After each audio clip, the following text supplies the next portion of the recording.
Hello, everyone. Welcome to Carrow Road, where, if you allow me 2 seconds, it finished here. Do not blink. Norwich 6, Bournemouth 0 in the second round of the EFL Carabao Cup. I was hoping to go live, or I don't know if I've managed it good in time, but over on the far side over there is Barley Mumba, who has walked all the way across the pitch, which is good news because he seemed to pick up an injury, quite a nasty tackle late on. So hopefully that's not too bad a one, but there is a little bit of concern maybe that it's one that could prove to be one that keeps him out for a little bit. But that was probably the only slight niggle, obviously, of a very productive evening. Shall I do the whole report behind the Carabao Cup advertising band board? Probably not. 6-0. Norwich have gone from a 5-0 defeat at Manchester City to a 6-0 victory here in the second round of the Cup. So much of that owes to the opposition. So let's do this first of all in terms of Norwich. So 10 changes tonight. We got to see a lot of really good stuff, and this was exactly what I would have wanted from the game tonight. Ideal.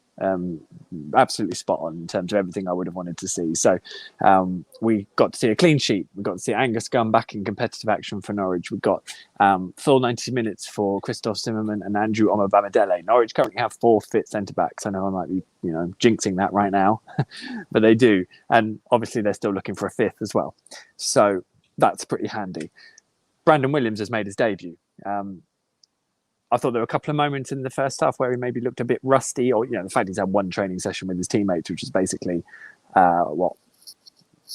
yesterday. So you can kind of understand them from that point of view that there would be some of those slight issues in terms of what to expect from his teammates that he's never played with before, which is all fair enough. But I thought he grew into the game, and will be fascinating who Daniel now picks on Saturday at home to Leicester, because I'll get into this later, I'm sure, though we're not going to go on for too long, obviously. I think there are question marks over the pitch, and I know what the reaction to this game is going to be, and I know how Daniel Farke works, I like to think now. And also I know what I would expect. But for me, I think Brandon Williams probably would start on Saturday. I think he could come in and start off the back of that. He's had a full pre-season. Fair play to Daniel Farke because he brought Dimi Yanulis on for the last 15 minutes or so. Can't remember exactly how many it was, but that I think was clever. As I tweeted, likewise starting Lucas Rupp today. Lucas Rupp. It got them back on the horse after a really difficult game at Manchester City. I think that's important, just in terms of managing that process. And I think that's why Daniel's pretty good at his job in terms of managing these players who are there for him and keeping them on board. They've both got some minutes. There's no, just cutting them off. So I think that was important. By the same token, wouldn't surprise me if, say, Dimi's on the bench and Brandon starts on Saturday, because you've got someone who has played a bit of Premier League football more than Dimi.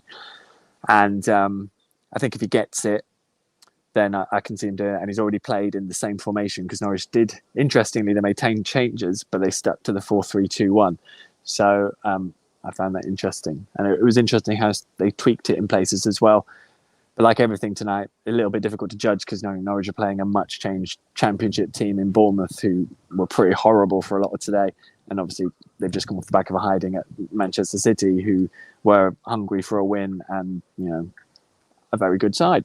So, but yeah, I can see Brandon starting on Saturday, I must admit. I'd say shame about Barley Mumba, but he got a good start and had been doing okay, I thought. You can see how he's still raw. And the good thing about Brandon is he can play on either side. So that's, again, important. Why it's important that Dimi is at least back in the fold and got a few minutes today. Jakob Sorensen played at the base of the midfield 3. And I spoke to Daniel Farke afterwards. I mean, there were a couple of bits where maybe, it was the odd pass went awry. But I actually thought defensively and positionally, it was good. Again, hard to judge with the opposition Norwich were facing. I thought, for the first time this season, Kenny McLean looked like the Kenny McLean we all know and love. I think it's all been a bit of a struggle so far, getting back from the injury, finding his feet, getting back to fitness. But I thought tonight we saw a lot of the positives, and I think we visibly saw him going from kind of in a grump focused at the start to clapping people and just looking a bit more like his old self. He scored a wonderful goal, by the way, for Norwich's second. Norwich were 3-0 up at half-time. Making up that midfield three, as I said, was Lucas Rupp. I think it was important that he started and got real game time. I thought he was okay. I thought he finished off a lovely goal to make it 3-0 just before half time, which is nice to see him score because he's not really known for that. So that was a real positive too. And then in the three at the top end of the pitch, which I'm sure you're all going, I'll just get to them for goodness sake. Definitely didn't almost swear then. We had Josh Sargent at the top, who actually I thought was really quiet in the first half. We didn't see much from him, but physicality, you know what you're going to get. I thought he came much more into it in the second half, obviously, and when he scored twice. Both, I think, set up. No, one of them set up by Christos Tzolis. The first one set up was a great save, actually, from Oyen Neeland. Great save from Kenny McLean, but Josh was at the far post. I'm not going to call him John. Josh was at the far post to safe at home from a yard. His second goal he got, which is set up by Tzolis, was a wonderful, curious finish, but he'll take it, and who cares? He got it over the line. It sort of came off both feet, and he had his back to goal at some point, and ended up just sort of sitting in the net. It was a lovely moment, and important for him to have scored 2 goals, obviously, because he's still done it against the team that is in the Championship, albeit much changed side.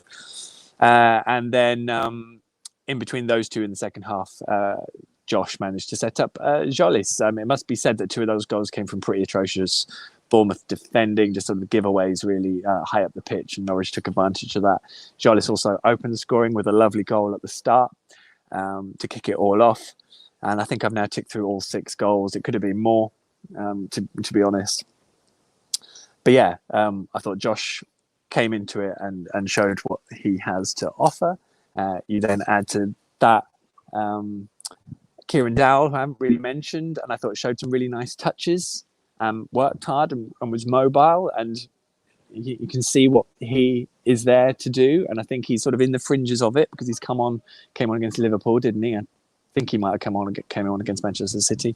Norwich had a really strong bench, by the way, today, and didn't really need to use them, which is why, again, it was nice to see Dimmy come on just to get that out of his system from Saturday. So all in all, a really good performance. Can't think of anything else I need to... Oh, yeah. Christos Tzolis. So... that was hugely encouraging. He is a man with a lot of talent. He's physically strong. He seemed to really enjoy himself. I think I can see where he needs to still get up to speed in his game, and you can see where he's still quite young. But the guy has got clear talent. He, I would say, probably has a healthy knack of scoring and creating goals, which I think is clearly something we're waiting to see happen in the top flight. And I think he is someone that we will get to enjoy very soon. Where all this fits into Saturday, I feel like I just want to say, this was brilliant. This was so encouraging. This is my last point now. Norwich got Leicester on Saturday. So encouraging from so many people who've played tonight and they've gone, here I am, boss. This is what I can do.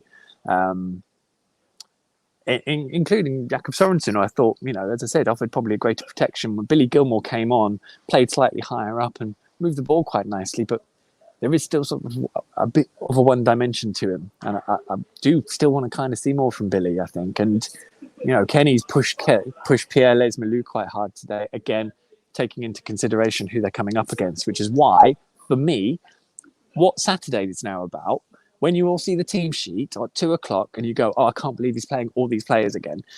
Those players, they get a response. That's what I feel. They get a response. The ones who started and they were pretty awful in general against Manchester City. They now deserve to get a response, to go out and go, okay, seen what you've done against Bournemouth, Championship side, a lot of changes. Let me go out and show you that I can actually do this at Premier League level against Leicester at Carrow Road in front of 27,000 people. Personally, I don't think the long way round is to change it all up and, Christos and Josh have clearly got to start against Leicester. Well, have they? I don't think they do. I think you go, okay, brilliant. I've seen what you've done. That's fantastic. When you will get a chance, be ready for it and you'll grab it. And that doesn't mean the starting lineup on Saturday. It means that it's time for some of those players. It's time for Timu to look sharp. It's time for Todd to, do more than he did against Manchester City. It's time for Milot to step up for all the encouragement we've had. It's time for Billy to show if he can play that role, although I still feel that's a major issue, of course, and one that Norwich are trying to rectify. And I don't feel like 27,000 people in here need to be disappointed if there aren't 11, changes from the Manchester City game on Saturday, because that's not really how it works. Even with someone like Tzolis, who was phenomenal today in this scenario. You think about how Daniel Farke would have brought Emi Buendia into the team, the time he would have taken, and what better scenario on Saturday, early changes accepted, if Norwich, it's 0-0 with 25, 30 minutes to go. That for me is when Tzolis comes on and maybe says, okay, because clearly it maybe isn't working up to that point. I don't know. It's all hypotheticals. I think what I'm just trying to say is that there will be a lot of hype off the back of this wonderful result and excellent performance in the circumstances. And I just hope people keep in mind a bigger picture of what the development of this team is going to be and how it looks. And I think it would be a real misstep if we ended up getting to the team sheet on Saturday and everyone's disappointed because Daniel Farke is giving the players that have lost to Manchester City and Liverpool a chance to show they can do it against Leicester. I think this place needs to be has much more energy than that going into Saturday. So I suppose that is my caveat. A lot of you may not agree with me, and that's fine, because that's what the world is. But that is my view, and I feel quite, I feel like it's a strong view in terms of how I see it. Probably also how Daniel might play it. But by the same token, I've said all that. Christos might start on Saturday. And you know what? I wouldn't mind that either, because Daniel Farke has paid a lot of money to make big decisions, and he knows very well that how he deals with those situations is what keeps him in a job, ultimately. So it will be fascinating. And again, that takes me probably full circle to the start, which is that Norwich's players that started and played today have posed exactly the right questions of their manager. And it makes for a fascinating rest of this week. With everyone having a bit of a smile on their face as well, because 20,000 people in here. I don't think there'll be many bigger crowds tonight. I don't know what the Leeds crowd was. Yes, Norwich made sure that the pricing got people in for their first game or whichever. But good, so it should. It's very difficult to get a game in the Premier League and get a ticket. So they played the blinder there. We've had a fantastic atmosphere. Everyone's enjoyed it. And as far as those first opening weeks of the season goes, this is exactly what was needed. So hallelujah. Have a wonderful rest of your week. Hope you enjoyed this evening. Go and catch the goals if you can, because it was a lot of fun. And we'll be back here on Saturday, which will of course be Leicester's visit. I suspect James Maddison may be involved. I don't know. I haven't really caught up on the weekend's football yet, which is on my list of things to do. But yes, indeed, Premier League action. Let's see if Norwich can take some of this positivity and use it in the top flight, because I think there's still a lot for them to prove. And there's been a lot said this week, hasn't it? For people who like to ignore the noise, it's been a very noisy week. So let's see what Norwich's response as a group is to that on the actual pitch next week, shall we? But yeah, finished 6-0 here. Draw, I would guess, is later this week, maybe tomorrow. So I'll keep an eye out for that on Twitter. Theathletic.co.uk for all of your athletic loveliness. I have had a few days off this week and the last few weeks, so it's sort of I'm doing my own pre-season, it feels like, as the season is starting, but I'll be back up to full strength soon enough, probably the other side of the international break.